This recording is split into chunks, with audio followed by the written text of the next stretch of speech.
Récent, le grand homme préféré des Français, c'est Napoléon. Je crois même l'avoir vu tout à l'heure. On est bien d'accord que c'est le mec qui a signé une loi pour établir l'esclavage aux Antilles, c'est ça? J'adore ce mec! Putain! C'est pas François Hollande qui aurait les couilles de faire ça, t'imagines? Alors on a décidé de rétablir l'esclavage. Il y aurait 2-3 mecs qui feraient bouh, et tout de suite ils lâchent l'affaire. Alors que là, Napoléon il arrive, allez hop, on rétablit l'esclavage, tout le monde est là, ouais! Ça c'est la France comme on l'aime. Hein? Merde!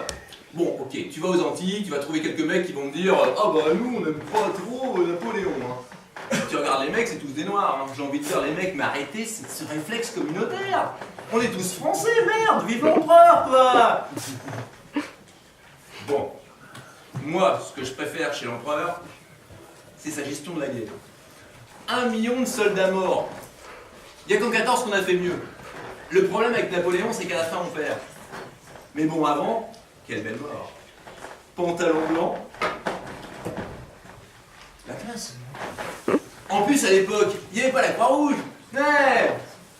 Ah bah là, ton amputation, tu te la faisais toi-même avec le Pinel. Hein. Oui, la Croix-Rouge, c'est après. Henri Dunant. Un Suisse. Petit pays, petits hommes. Grand pays, Napoléon. Tiens, un autre grand pays, les États-Unis. Je me suis dit, quel est le grand homme des États-Unis? John F. Kennedy, peut-être? Ah mais sérieusement, qu'est-ce qu'il a fait? Il a... Certains disent ça. Hein. Avec lui, c'était la fin de la ségrégation raciale. Mais les mecs, c'est n'importe quoi.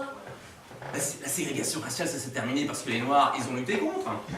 Toujours ce réflexe communautaire des Noirs. Ouais, on n'est pas heureux. Non, c'est vrai. Parce que les mecs, quand ils se sont battus contre la ségrégation, c'était pour leur bien-être à eux. Ils n'ont pas pensé au bien-être des Blancs. Je vous rappelle comment ça se passait à l'époque de la ségrégation. Alors là, par exemple, on va construire un chiotte public pour les Blancs. Okay. Puis là, un pour les Noirs. Bon, fin de la ségrégation. Tu vas dans le chiotte que tu veux. Qu'est-ce qui se passe? Bon, bah, les Blancs, ils vont pas dans le chiotte des Noirs, il n'est pas de con, quoi. Par contre, le Noir, lui, il se dit moi, j'irai peut-être bien dans le chiotte des Blancs. Tu vois, tout de suite, le mec, résultat, toi, t'arrives.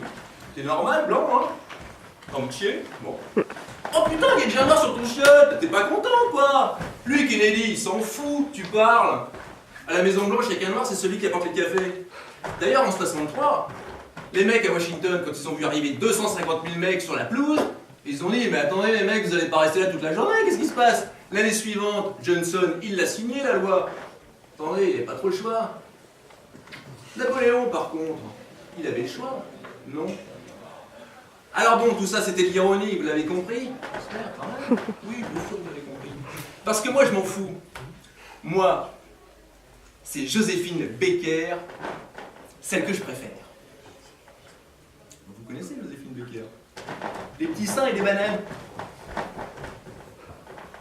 Non, vous savez pas? Elle est née en Amérique, mais en 1937, elle est devenue française, et en 1940, elle rejoint la Résistance. Et ensuite, la France libre, en Afrique du Nord. Pour ce qu'elle a fait pendant la guerre, Joséphine Baker recevra la médaille de la Résistance, la Croix de guerre et la Légion d'honneur. J'aime Joséphine Baker. Le 28 août 1963, à l'issue de la marche sur Washington, une seule femme, une seule, s'adressera depuis la tribune officielle aux 250 000 manifestants réunis sur la pelouse du Capitole.